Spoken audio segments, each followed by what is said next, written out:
Hola a todos, en el video de hoy les enseñaré a calcular la velocidad del sonido. Para esto necesitaremos unos simples materiales que podrán encontrar fácilmente en casa. Estos materiales son un balde con agua, un tubo. En este caso el tubo que yo usé es un tubo de acetato que hice con materiales que encontré en mi casa, pero les recomiendo que si pueden utilicen un tubo de un material más duro como el PVC o de algún otro tipo de plástico, ya que este les dará mejores resultados. Y por último, necesitaremos un celular en el cual instalaremos un generador de frecuencias. Funcionamiento. El funcionamiento de este experimento es en realidad muy simple. Lo que haremos será sumergir una punta del tubo en el agua, mientras que la punta que queda fuera del agua emitiremos un sonido con el generador de frecuencias que instalamos en el celular con la frecuencia que nosotros elijamos. Puede ser una frecuencia baja como 20 o 40 Hz, pero también puede ser una frecuencia muy alta como 1500, 2000 o 15000 Hz. Lo importante es que sea una frecuencia que podamos escuchar los seres humanos. Tiene que ser entre 20 Hz a 20.000 Hz y elegiremos una frecuencia según el largo del tubo que usemos. Entre más largo sea el tubo, podemos usar frecuencias más bajas.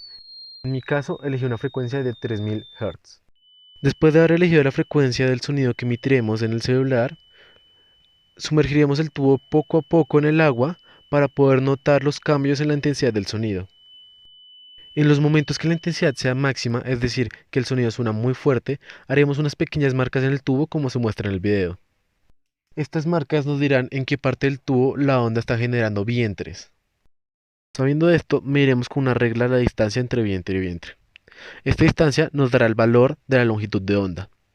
La longitud de onda nos va a servir para calcular la velocidad del sonido, porque hay una fórmula que nos dice que la velocidad del sonido es igual a 2 por la longitud de onda por la frecuencia.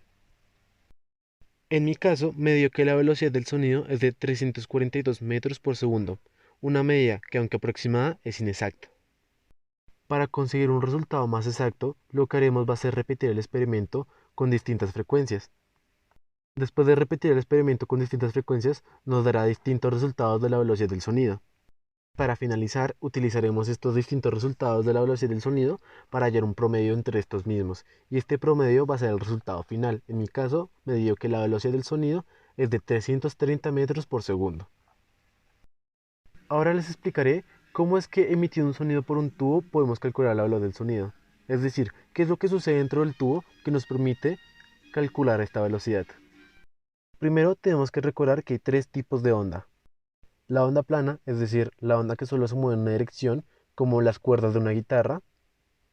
La onda circular, como las ondas que se generan en el agua cuando cae un objeto en esta. Y la onda esférica, la onda que se propaga en las tres direcciones, como el sonido. Entonces, ¿qué es lo que sucede en el tubo cuando el sonido entra y se moviliza por este mismo? Pues resulta que el sonido pasa de comportarse como una onda esférica a comportarse como una onda plana, es decir, empieza a comportarse como si fuera una cuerda. Y dado que el sonido se comporta de esta forma dentro de un tubo, habrá partes de este en el que se formen vientres y habrá partes de este en el que se formen nodos. Y ya para terminar, es gracias a esto, es decir, es gracias a que el sonido se comporta como una cuerda en el tubo, que hay momentos cuando vamos sumergiendo el tubo que la intensidad del sonido cambia, lo que nos permite medir la longitud de onda del sonido que estamos emitiendo y por ende calcular su velocidad.